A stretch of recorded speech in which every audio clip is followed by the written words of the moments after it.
Hello বন্ধুরা, কেমন আছেন সবাই? আলহামদুলিল্লাহ আমি ভালো আছি। তারপরে দেখুন আমি বিরিয়ানি রান্না করব। বিরিয়ানির জন্য টক দই দিয়ে দিলাম। টক দই দেওয়ার পরে এই যে দেখুন বিরিয়ানি মশলা দিলাম, রাঁধুনি বিরিয়ানি মশলা দিয়ে এটা এখন কষিয়ে নেব। মাংস দিয়ে বাসায় মেহমান এসেছে, তাদের জন্য বিরিয়ানি রান্না করছি।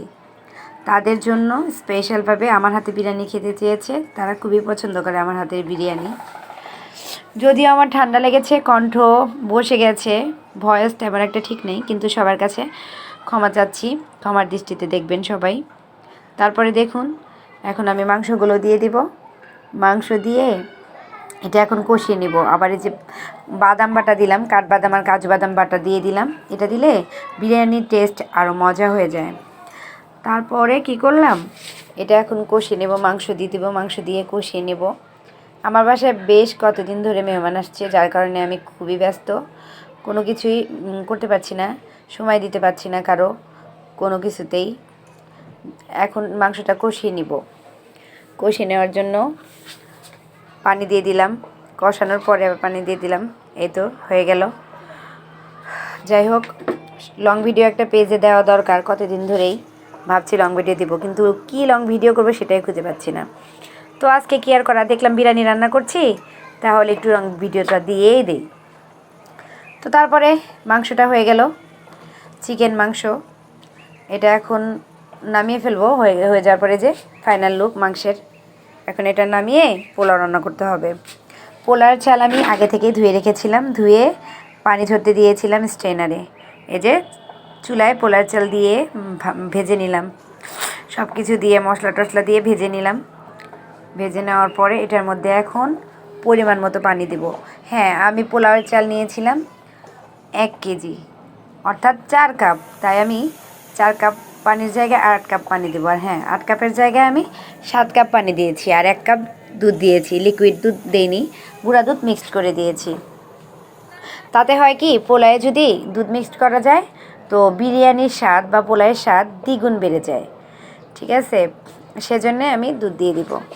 যাই হোক, দিয়ে দিলাম সব কিছু পরিমাণ মতো। দেওয়ার পরে স্বাদ মতো লবণ দিব। আমি সবার শেষে লবণ দিই।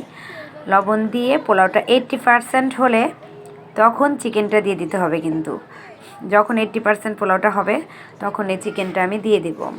আর হ্যাঁ, আগে থেকে বিরিয়ানি একটু মশলা লিকুইড করে রেখেছিলাম, ওটা এখন আমি এই পোলাওয়ের মধ্যে দিয়ে দিব। এই যে দিয়ে দিচ্ছি, দেখুন এটা দিলে বিরিয়ানির টেস্টটা আরও হয়, আরও বেশি, মানে এটা গন্ধটা পাওয়া যায় এবং খেতেও বেশ মজা লাগে। এটা আমি এক্সট্রাভাবে দিই, ভালো লাগে। মাংসতেও দেওয়া থাকে, আবার বিরিয়ানির মধ্যেও দিই, ভালো লাগে, এটা লিকুইড করে থাকে আগেই।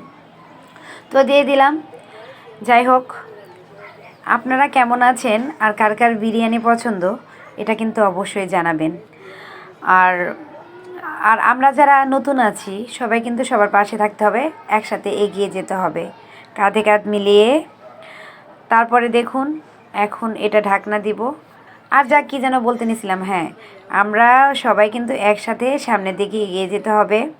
এগিয়ে যেয়ে কাঁধে কাঁধ মিলে কাজ করতে হবে, সবাই সবাইকে ভালোবাসা দিতে হবে, সবাই সবাইকে ভালোবাসা দিয়ে সামনের দিকে এগিয়ে নিতে হবে। যাই হোক, তো এই যে এখন মাংসগুলো দিয়ে দিলাম বিরিয়ানির মধ্যে, 80% হয়েছে, এখন দিয়ে দিলাম এটার মধ্যে দিয়ে। এখন মাংসগুলো নেড়ে দিয়ে দিব, নেড়ে ঢাকনা দিয়ে দিব। তো যাই হোক, এই তো দিলাম। এখন মাংসগুলো নাড়া করে দিয়ে একটু ঢেকে দিব। ঢেকে দিয়ে আমার মনে হয় এমন কোনো মানুষ নাই যাদের বিরিয়ানি পছন্দ না, সবারই বিরিয়ানি পছন্দ। আমি তো খুবই বিরিয়ানি পছন্দ করি, আমি খুবই বিরিয়ানি লাভার। আমি বিরিয়ানি খেতে বসলে অনেক খেতে পারি, খুবই পছন্দ। আর মাসের মধ্যে অনেকবারই আমি বিরিয়ানি রান্না করি, আমার কাছে খুব ভালো লাগে। আর আমার ফ্যামিলিতে যারা আসছে, আমার গেস্ট, ওরা আমার হাতে বিরিয়ানি খেতে খুবই পছন্দ করে। ওদের রিকোয়েস্টে আজকের এই বিরিয়ানি রান্না করা। তো যাই হোক, বিরিয়ানি রান্না হলো।